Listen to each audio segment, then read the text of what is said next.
till your well run dry. Seemed like only yesterday you were here smiling. Voilà, il est 8h moins 9 minutes. Charlotte et Laura sont là pour vous accompagner jusqu'à 8h. Avec Charlotte pour parler de ce film dont on vient d'entendre la musique. C'était pas pour vous inviter à danser, mesdames. On a envie. Ce film est un premier film, mais vous êtes fous. Je ne m'adresse pas à vous, c'est le titre de ce film, un tout premier film.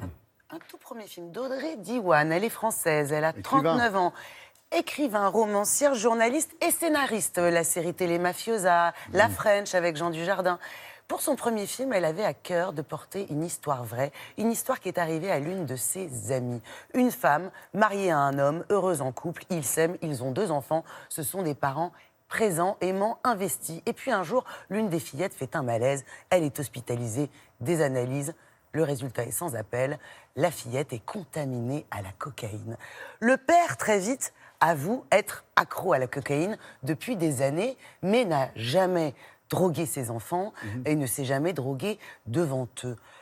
L'enfer commence, les enfants sont placés en foyer, le couple évidemment est mis à rude épreuve. Elle avait à cœur de raconter cette histoire. Là où on sent qu'elle est scénariste et qu'elle est fortiche, Audrey Diwan, c'est que ce film-là est à la fois un film de genre avec beaucoup de suspense. Comment cette fillette a-pu-t-elle être contaminée? Est-ce que ce couple va réussir à récupérer ses enfants? Et en même temps, une formidable histoire d'amour, parce que c'est un couple qui s'aime.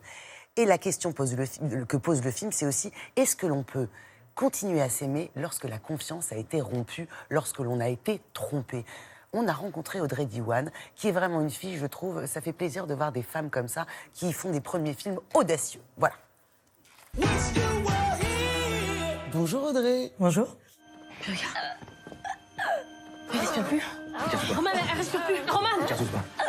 Elle est brûlante, appelle l'ambulance. Est-ce que cette femme a su que vous écriviez un film? Est-ce que vous lui avez demandé la permission? Bien sûr. Ouais. Non, j'aurais jamais pu partir dans cette histoire sans eux. D'abord parce que j'avais besoin de les entendre, de comprendre ce qui s'était passé. Elle m'a tout de suite proposé qu'on travaille avec son ex-conjoint. Et d'abord qu'on s'intéresse à la réalité. Puis j'ai une formation journalistique, je voulais enquêter, aller voir des laboratoires de toxicologie, comprendre ce qui s'était passé même au niveau personnel, sentimental entre eux. Et puis la confiance, c'est quelque chose qui se gagne lentement. On a fait une batterie d'examens, des analyses de sang, un scanner. Quoi? Qu'est-ce qu'il y a? Mais dites-nous. On a trouvé des traces de cocaïne dans son organisme. Quoi? Il y a forcément une erreur. Il n'y a pas d'erreur. À propos de confiance, c'est aussi un film qui pose la question de est-ce que dans un couple, s'aimer, c'est forcément tout se dire, en fait. Elle ne voyait pas que son mari se droguait. Est-ce qu'il faut tout savoir? Moi, j'espérais réellement que cette histoire qui semble parler de drogue, en fait, soit comme une triangulaire amoureuse. La drogue, c'est comme une maîtresse. Ouais. C'est son secret, ça occupe son esprit. Il est emmuré dans ce silence. Il a peur de perdre tout ce qu'il a construit. Je travaille pour la brigade des mineurs. Vos enfants vont être placés, madame. Quoi? C'est l'aide sociale à l'enfance qui va s'occuper d'eux. Mais j'ai rien fait, moi. Vous pouvez pas prendre mes enfants. Je veux voir mes enfants! Dans quel état d'esprit vous étiez? C'est votre premier film sur le plateau. Vous avez beaucoup répété en amont avec les comédiens. Ça doit quand même être pressurisant. On se sent un peu fébrile. La veille, j'étais terrifiée. Ouais. Je me suis demandé toute la nuit pourquoi... Mais qu'est-ce qui m'a pris? Mais à quel moment j'avais cru que je serais capable de faire ça? Et puis ensuite, il y a la force et la violence du plateau. Cette espèce de logique de l'instant qui vous emmène. Les premières secondes, on découvre comme ça un univers. Et ensuite, effectivement, il y a le travail qui a été fait en amont, qui permet de connaître un peu ces gammes, de savoir précisément où on veut aller. Et surtout, c'est une exigence du plateau que de savoir répondre à chaque question à chaque seconde. En fait, ça laisse assez peu de place à la peur parce qu'on n'a pas le temps d'avoir si peur. Tant que vous resterez en couple, vous aurez l'air de soutenir votre mari. Ouais, il faut qu'on se sépare aussi, c'est ça. Juste un truc.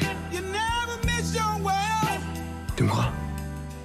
Qu'est-ce que vous aimeriez, Audrey, que les gens gardent de votre film? J'aimerais qu'ils repartent avec des questions. Je n'aime pas le cinéma moral. Mon espoir, et sans dévoiler la fin, c'est que le spectateur, à l'issue du film, puisse partir avec des projections personnelles, intimes, des questions. Mais je tiens le spectateur en haute estime et pour voir beaucoup de films moi-même.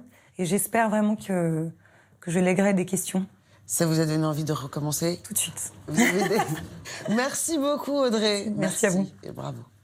Avec Céline Salette, entre autres, très en vue en ce moment. Ouais, Céline Salette qui a une intensité de jeu incroyable et qu'on voit en ce moment dans une série très attendue, Vernon Subutex, l'adaptation de la trilogie de Virginie Despentes avec Romain Duris. Donc ça sort mercredi prochain, Laurent. Petit coup de cœur pour ce film. Audrey Diwan qui est sur un autre film. Mais oui, qui déjà remet ça, si je puis dire, un projet ambitieux puisqu'elle va porter à l'écran le roman d'Annie Ernaux, L'événement, vous savez, qui se concentre sur l'avortement d'une jeune étudiante en 1963.